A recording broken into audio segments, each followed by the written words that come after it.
Picture this. A man named Robert retires at 65 with $400,000 in his account. He worked 38 years for it. He skipped vacations. He drove the same car for 12 years. He told himself, "Someday I'll enjoy this money." Someday finally arrives. He's retired now. The money is sitting right there. And guess what he does with it? Almost nothing. 30 years later, at age 95, Robert passes away. And his account? It has more money in it than the day he retired. He never touched it. He never took that trip. He never even upgraded his 10-year-old couch. This is not a rare story. This is happening to millions of retirees right now, and if nobody talks about it, it might happen to you too. So stay with me for the next few minutes, because by the end of this, you're going to understand exactly why this happens, and more importantly, how to make sure it never happens to you. Let's start with the strange part. You would think retirees who saved carefully their whole lives would finally relax once they retire. Spend a little more. Travel a little more. Enjoy the fruits of decades of hard work. But research from one of the largest financial research firms in the world found the exact opposite. They studied thousands of retirees and discovered something almost nobody expected. Most retirees are not spending too much of their savings. They are spending far too little. In fact, a huge portion of retirees end up with more money at the end of retirement than when they started it. Let that sink in for a second. People spend decades saving only to retire and then keep saving anyway, as if retirement never actually arrived. Now here's where it gets interesting. Your first guess is probably the same as mine was. They must be scared. Scared of running out of money. Scared of a market crash. Scared of a medical emergency draining their account. That would make sense, right? But when researchers actually dug into the data, fear wasn't the driving force. They ruled it out. It wasn't a lack of savings either. Many of these retirees had plenty. It wasn't a lack of financial knowledge. Many of them understood withdrawal strategies perfectly well. So what was it? The answer is almost embarrassingly simple. Habit. Pure, deeply wired habit. For 40 years, these people were trained to do one thing. Save. Don't touch the principal. Live below your means. Delay gratification. That mindset kept them safe and disciplined during their working years. It built their wealth. But then retirement arrives, and suddenly the entire game is supposed to flip. Now they're supposed to spend that money down. Slowly, safely, but spend it. And here's the problem. Nobody's brain flips a switch that easily. You can't spend 4 decades building an identity around saving and then wake up one Tuesday morning ready to spend freely.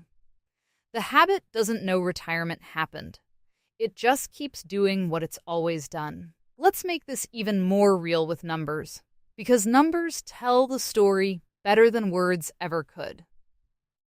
Imagine a retiree with $200,000 in savings, which happens to be close to the typical retirement account balance in America.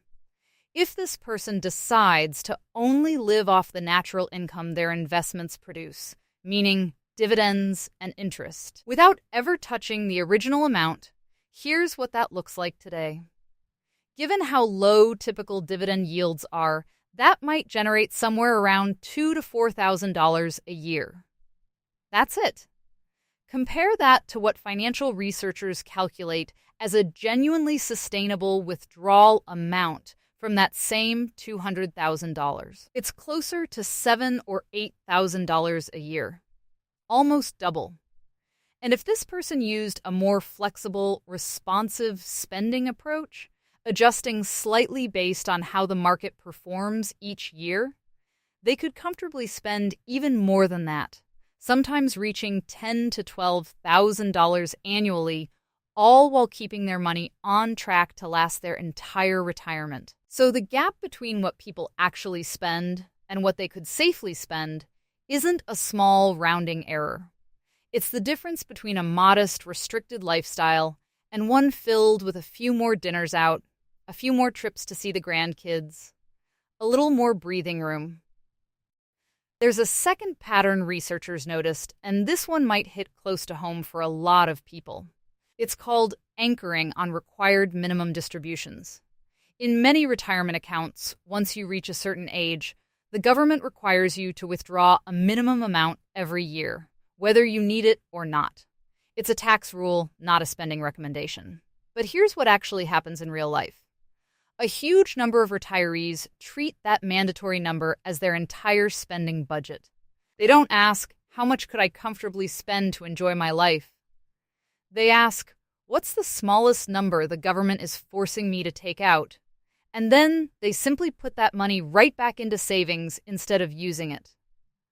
They're following a rule designed for taxes as if it were a rule designed for happiness. It was never meant to be that. There's a third pattern, too, maybe the most relatable one of all. Spending based strictly on covering monthly expenses. Pay the mortgage, pay the utility bill, buy the groceries, and stop there. On the surface, this sounds responsible. Sensible, even. But look closer and you'll see it's really just the old saving habit wearing a new outfit. It's still asking, what's the minimum I need? Instead of asking, what would actually make this chapter of my life meaningful? Covering expenses keeps you safe. It doesn't help you live. So why does this matter so much? Because somewhere out there is a version of Robert who is alive right now, healthy right now, with grandkids who would love to see him at their soccer games, with a partner who has always wanted to see the mountains in autumn, with enough money sitting in an account to make both of those things happen easily. And instead, that money just sits there, growing untouched, waiting for a rainy day that quietly turns into decades. The tragedy isn't running out of money. The tragedy is having more than enough and never giving yourself permission to use it. Now, before you think this means just spend everything, don't worry about tomorrow, that's not the message here. There absolutely are people who need to be cautious. People with limited savings. People facing serious long-term health expenses. People who might live well into their 90s or beyond and need their money to stretch further. Caution has its place, and if that's genuinely your situation, being careful is the right call. This isn't about being reckless. It's about being intentional. There's a massive difference between spending less because you have carefully calculated that it's necessary and spending less simply because spending anything at all feels uncomfortable. So what actually fixes this? Here's what researchers found to be the missing piece, and it's simpler than any spreadsheet formula. Goals. Real. Specific goals for what retirement is actually for. Not just don't run out of money, but see my daughter's wedding in Italy, or take my grandchildren camping every summer while I still can, or finally finish renovating that little cabin by the lake. When people have a clear picture of what they're spending toward, something shifts. Spending stops feeling like a loss and starts feeling like an investment in a life they actually want to live.